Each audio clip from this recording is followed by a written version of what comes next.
Most of us come to practice in the monastery because we have an interest in meditation. We may have become interested in the Buddhist teachings by joining retreats or meditation groups, also reading about the Buddhist teachings, suttas or teachings from different enlightened masters or meditation teachers.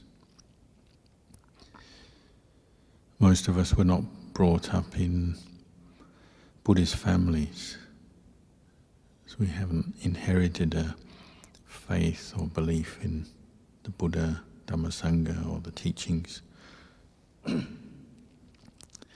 We've come to it over time. And the culture we live in is not a Buddhist culture as such. Buddhism is just one small part of Western culture.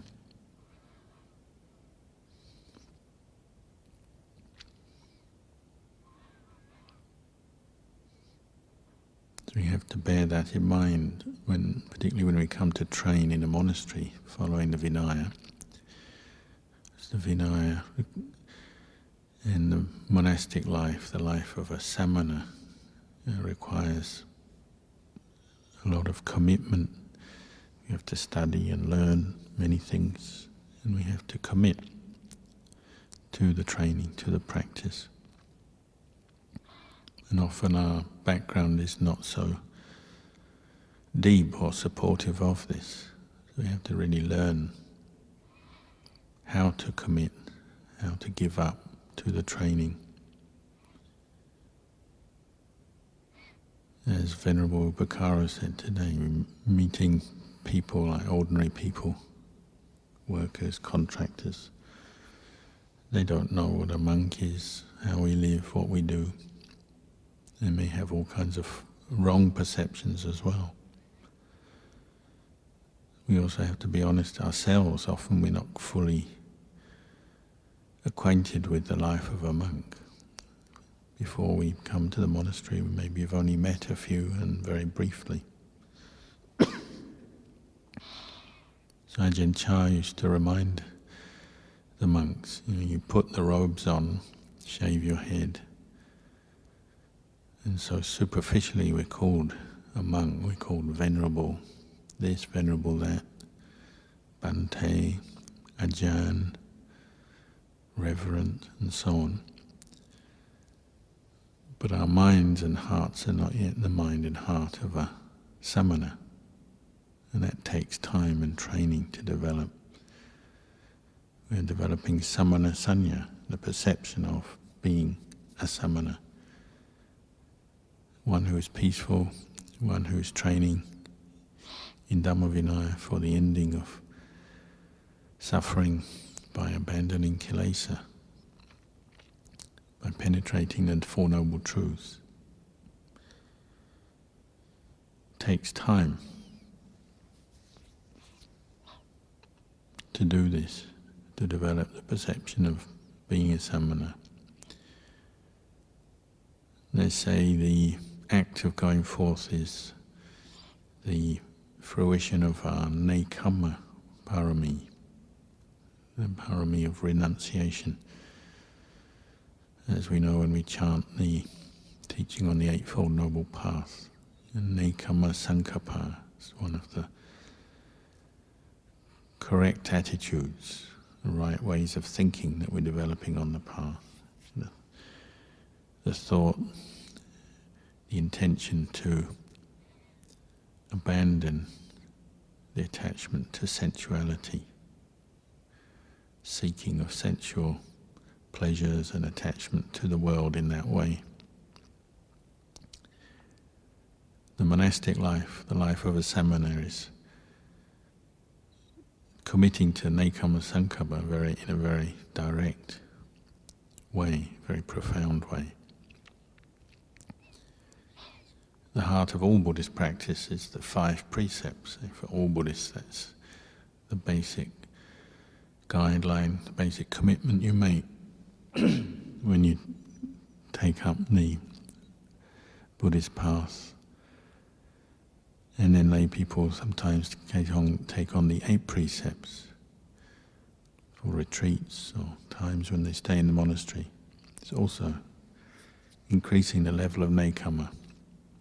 Then we have the novice precepts. We give up money, jataruparajika patigahana, which is a big step because money and karma, as in sensuality, karma in that sense, are almost synonymous in our culture now. And we believe if you have money, you have the freedom to do what you want, get what you want, get goods, products, go places, have things.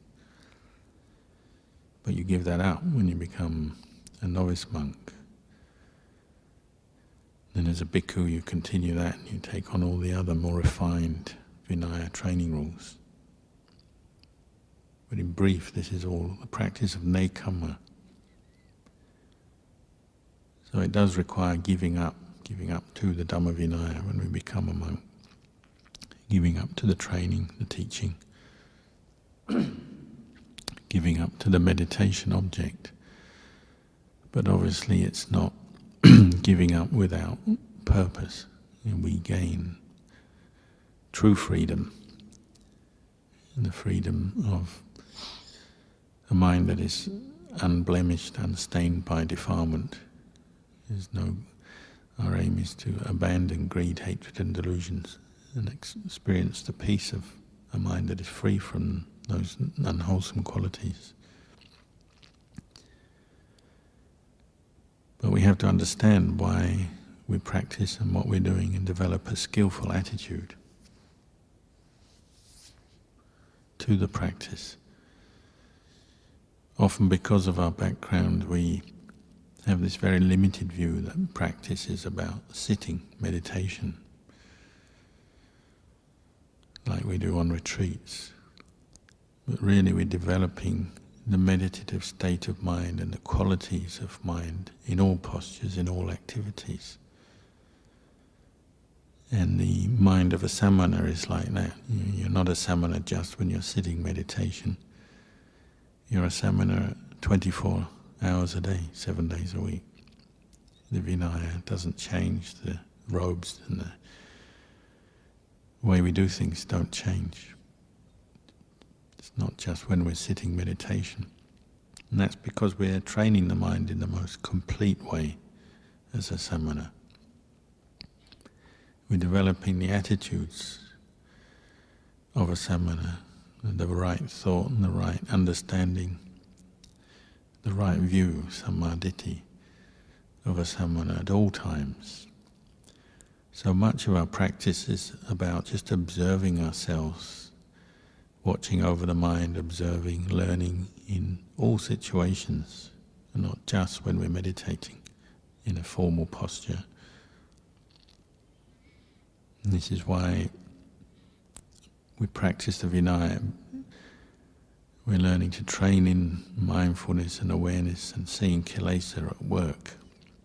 Because often when you're meditating you only half see kilesa. Sometimes you achieve some peace, which is what you're aiming for. Well, the kilesas go quiet, so you're not even seeing them at work when you're meditating.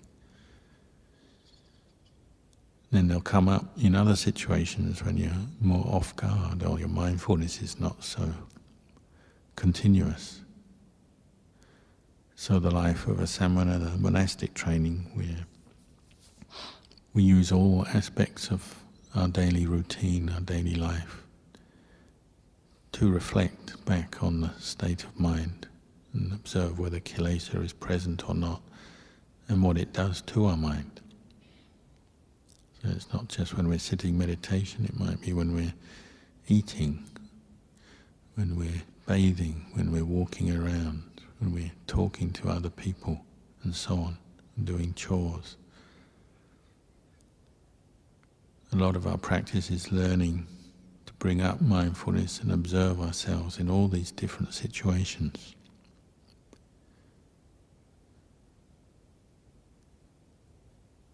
The way of the world, and particularly non-Buddhist cultural conditioning, is to see the way to end suffering is just to find different kinds of pleasure through earning money and having the power and the freedom to do things with money, through seeking distraction, different kinds of pleasurable experiences, and often without much wisdom to it. So often people get caught into seeking pleasure, seeking a way out of their discontent and suffering in very unwise ways, which don't bring them what they want, bring them more suffering, often in immoral ways or unskillful ways that cause pain and suffering to themselves, to others. So we're looking at that habit we've already possibly inherited through our upbringing, the influence of our peers, our family, our culture around us. Often don't have a clear understanding of suffering and where it comes from and what to do about it. We're having to work with that ourselves. But now we have the opportunity to use the wisdom and the training that the Buddha himself gave us from an enlightened mind. So it's our very good fortune to be able to practice, even though it seems sometimes like the practice brings up suffering. It's not that the practice does that, it just exposes what's there, exposes the kilesas, which are the cause of suffering. So sometimes it's painful when kilesas are exposed. Sometimes we have, in the course of practice, we have anger arise, greed arise, fear, anxiety arise. So we have to keep developing skillful attitudes, how we deal with our own experiences day by day. Not just to shy or run away from kilesa, but to look and learn. Obviously in the beginning we do need to restrain our kilesas so they don't cause us too much trouble, or the trouble for others around us. So part of the Vinaya is to develop harmony and supportive conditions for each individual to practice. So we help each other out, looking after the monastery, we share the requisites, we do things at certain times, and we eat together and so on. This is just to help with basic harmony and provide a peaceful environment in the monastery. But then we have to look more deeply as we're following the basic routine, the practices of the monastery, and look more deeply at our own states of mind that arise and develop skillful attitudes, develop some skillful action, how to deal with suffering that arises. So we need basic restraint. We're willing to restrain our more extreme emotions of greed, anger, lust, fear, so they don't spill out into our external behavior, damage our relations with other people. Then we need some skillful means on the inside, internally. And this is where we rely more on developing mindful awareness and then understanding skillful attitudes to deal with our own personal suffering, personal issues that come up day to day.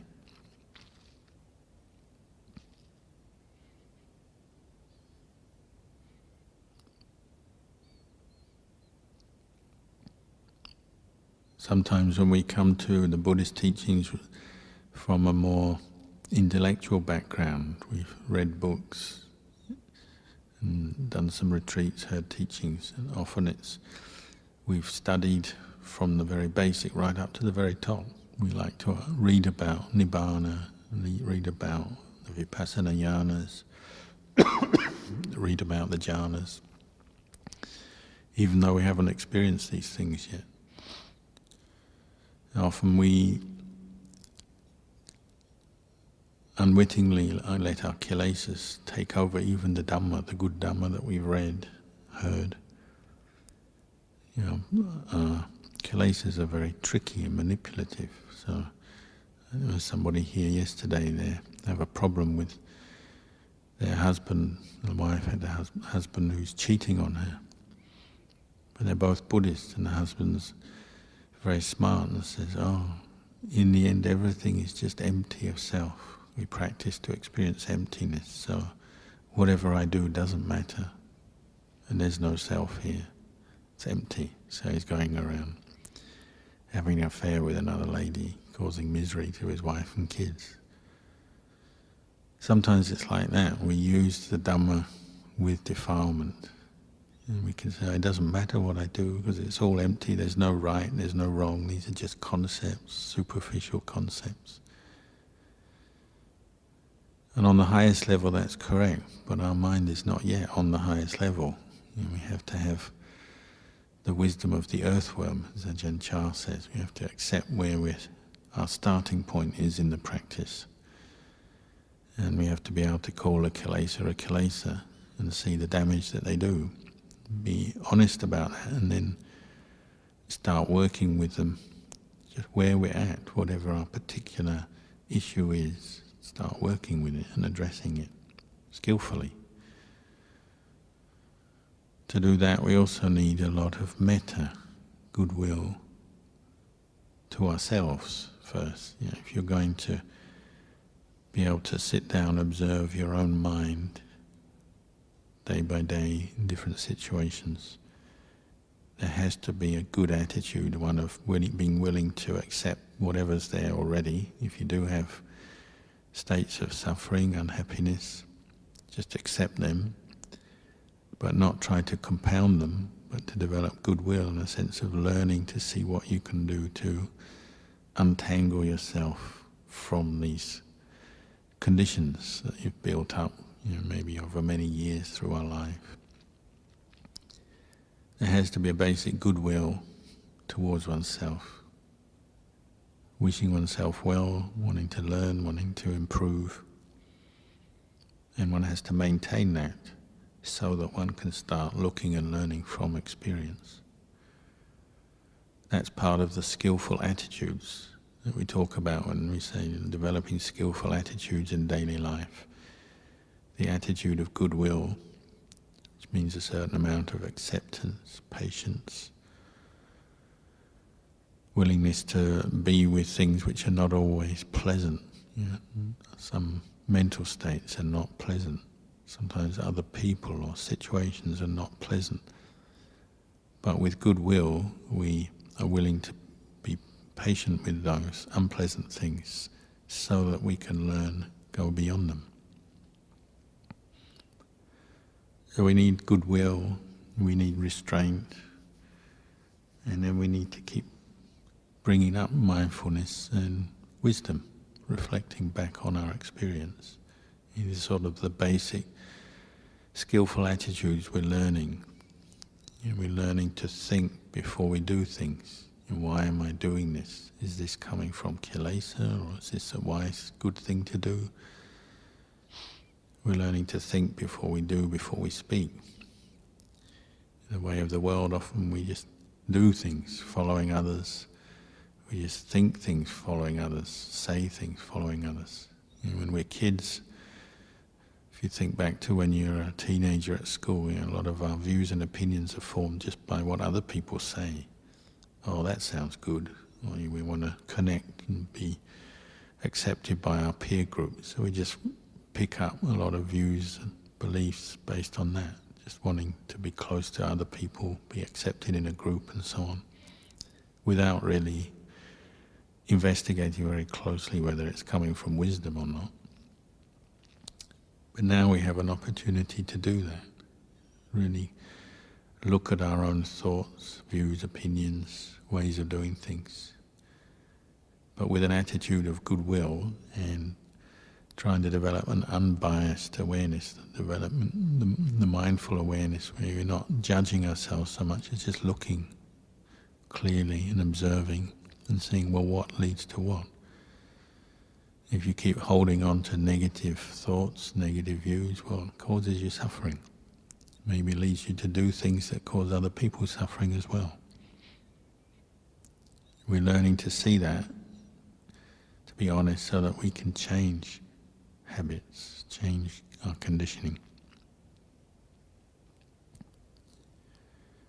So if we develop some of these skillful attitudes through developing the sila, the precepts, goodwill, the ability to reflect on our behavior, our situation, what's going on, then when we do come to do more formal meditation, sitting and walking, the groundwork is there.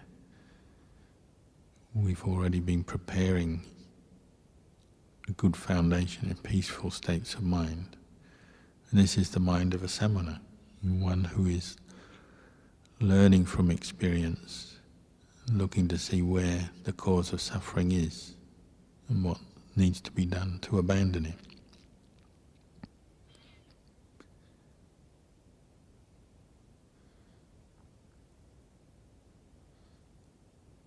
And we use the meditation techniques to really improve our continuity of mindfulness, and learning to really give up to a meditation object. So really sticking with it, being patient enough, persistent enough to go through some of the different moods and reactions and feelings, sensations that we have. A lot of our practice is that, learning to sit, learning to walk, not just motivated by others, but motivated by our own understanding of how this can really help us as we improve our level of mindfulness. Because in the end we have to experience some of this stillness of mind in order to see deeper down, to see where kilesas originate, and to see them for what they are. As the Buddha said, when you practice developing meditation techniques, developing samadhi, it's like cleaning cloth. You're cleaning your piece of white cloth before you're going to dye it. If you've ever dyed white cloth, if you know that process, if you haven't cleaned it properly first, then you'll get all kinds of stains. The dye won't stick evenly to the cloth. This is the practice, the development of samadhi, quietness, stillness of mind, based on a foundation of sila, purified by sila. Then you have a real chance to see any blemish that the kilesas bring up. You see it, just like specks of dirt on clean cloth. They become very obvious very quickly. Very easy to identify a kilesa if you've got more stillness and more mindfulness.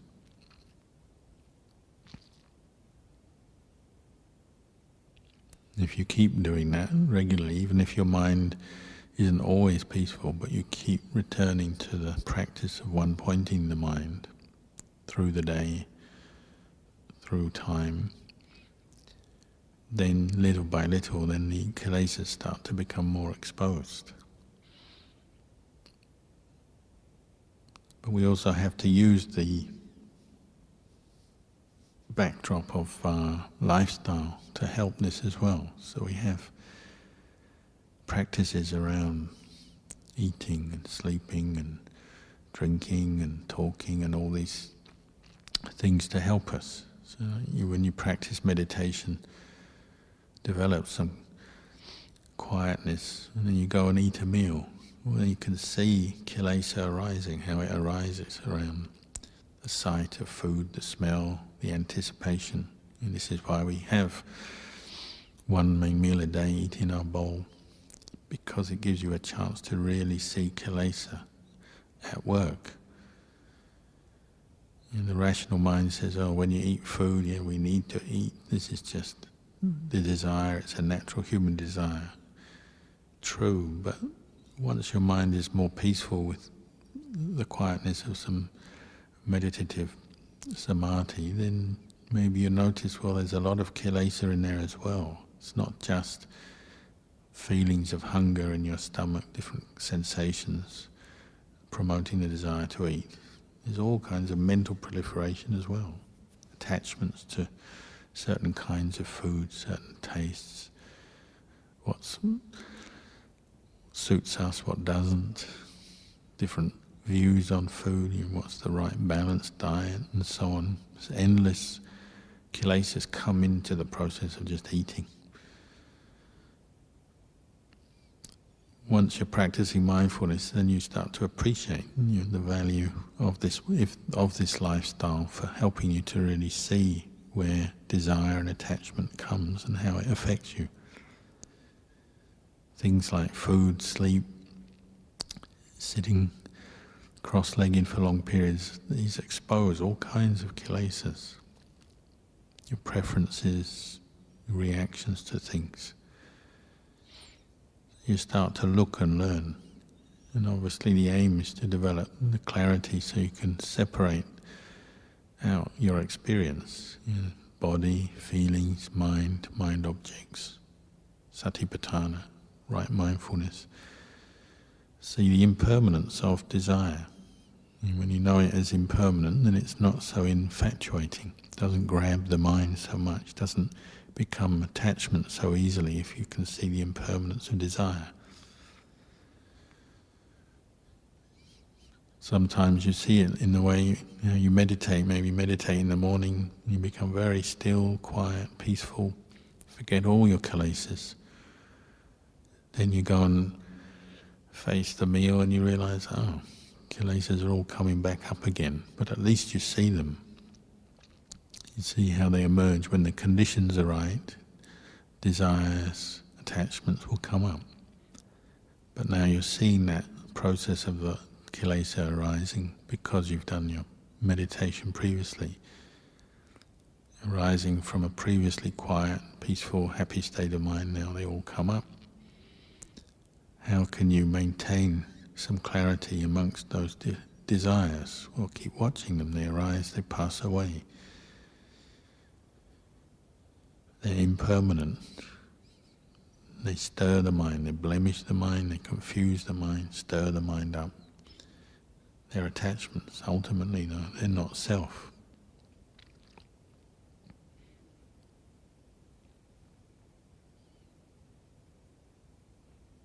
We use the training to help expose kilesa, and then we also use it to help see the cessation of kilesa. So maybe, there's more food, especially when you get large crowds, holiday times, you get much more food on offer than you can eat. What do? You have to decide, I'll just eat the right amount for my stomach, my needs. And then there'll be a lot of very nice, attractive food you might just let go of, can't eat it, no need to take it. The desire might come up, maybe a longing, a clinging, a wanting in the mind, but you don't follow it. You just take the right amount and you watch the wanting, the clinging just gradually fade away again. It's just that much. It's just a desire that arises, passes away. You keep watching desire arise, pass away, where you get to know it better. And then it doesn't hook you every time. As Ajahn used to say, it's like the bait on the hook, and the fish keeps getting caught because it wants the bait. Our mind keeps getting caught by desire. As long as we don't reflect on it with mindfulness and wisdom, it just keeps affecting us over and over again. We get addicted to things. So much of the world of the unenlightened individual is about addictions to things. And addictions lead to all kinds of other things. Like if you're addicted to something, then it leads to fear, anxiety that you won't get the thing you want. It's not right, it's not enough.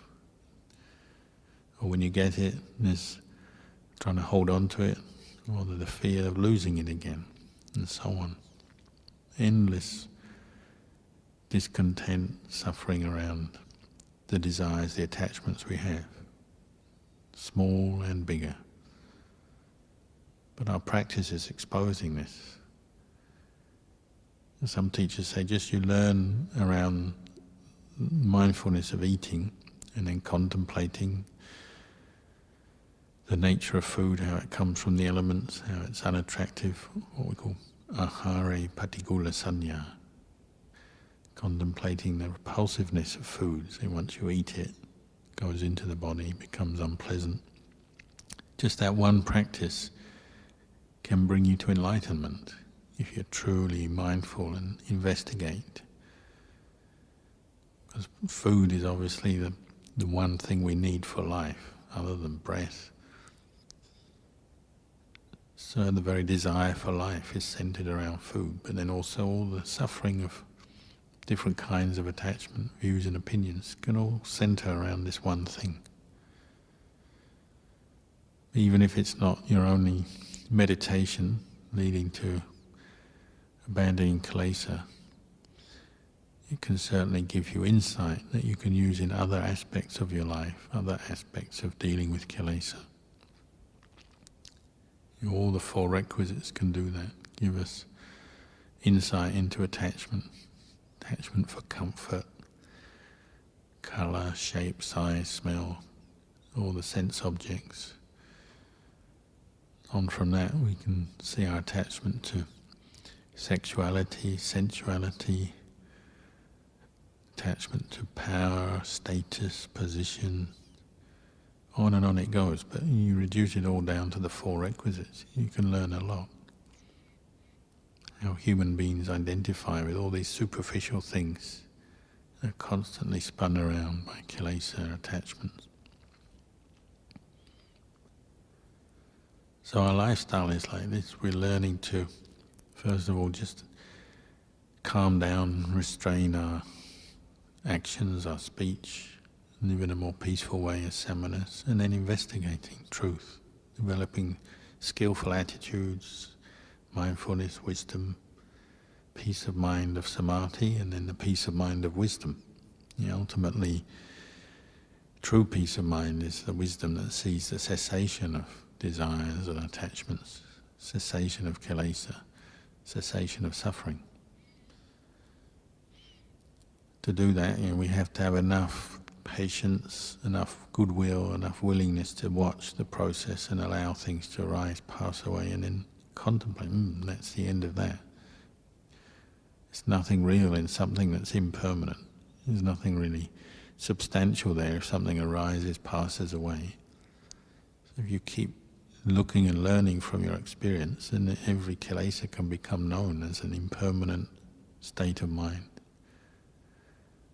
You just know it for what it is, and then it doesn't have any great attraction for the mind. So they fade away all the quicker.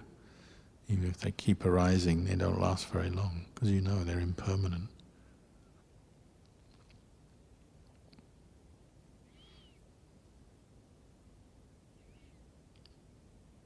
And one monk compared the mind of an arahant, it's like a very bright ball of fire, say like the brightness of, in Thailand they used to have these storm lanterns with a very powerful gas flame, and you get a very bright light that they'd use for lighting halls and places in the old days when there was no electricity. And of course, being the tropics, in the night time you'd always get insects attracted to the light, and they'd always fly in. There's not a lot you could do. You try to protect it with a screen, but every insect that flies to the light, it just flies in and it hits the flame and it just dies. No insect is big enough or powerful enough to survive the flame, because it's such a powerful hot flame. They all just drop to the ground. He said the mind of an arahant is a bit like that. The mindfulness, the sila, the purity of sila, the mindfulness, the wisdom is so well practiced, well developed, well cultivated. It's like this bright light. And whatever kilesa comes in, whatever bug flies in, it just drops. It can't sustain itself in there. The brightness of the mind just burns up the kilesa, seeing them as anicca, dukkha, anatta, not self. So the mind just doesn't attach, doesn't give in to kilesa. The kilesas of the world are still there, all around. Obviously everyone else in the world still has kilesas, but the arahant doesn't give in to the kilesa because they know it's cause of suffering. So all the different mental states rooted in greed, anger, delusion, they just arise and drop. They can't affect the mind. The purity of the mind is sustained all the time. So even if we haven't achieved that, we can at least see the process of developing the kind of qualities, attitudes which will help to recognize kilesa and then deal with them well.